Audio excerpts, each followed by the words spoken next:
One of the more peculiar and interesting subjects to read up on in the gaming industry are fad games. Games that make a short splash in the popular culture only to fade into relative obscurity. This description fits many games like Fall Guys, Among Us, or even much older examples like Flappy Bird. One of the most recent cases of this phenomena, a game that swept the world and Twitch by storm, is Suika game. This simple puzzle game has you combining fruits of the same type so that they can form bigger, different fruits, eventually working their way up to becoming a Suika, or a watermelon. It's a fun spin on a tried and true puzzle game formula that took the world by storm in 2023. Even so, the game remained popular in Japan, with a physical release and merchandise such as plushies taking over Japanese claw machines. This wasn't the case in the United States, however. So I was very intrigued to see a sequel get announced at the September 12th, 2025 Nintendo Direct,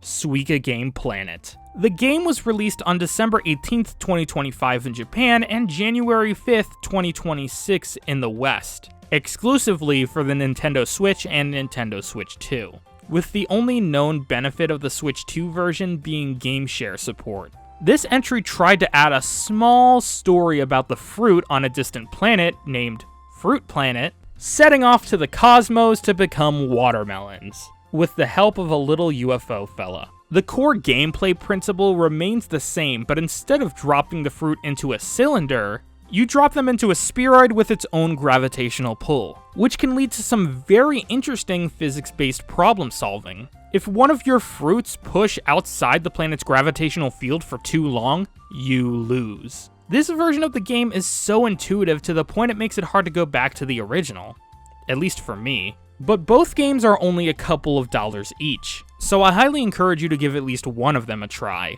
Not like there's much else good to play on Switch 2 right now. Metroid Prime 4, how could you? Thank you for watching Frostbytes, and make sure to stay plugged in.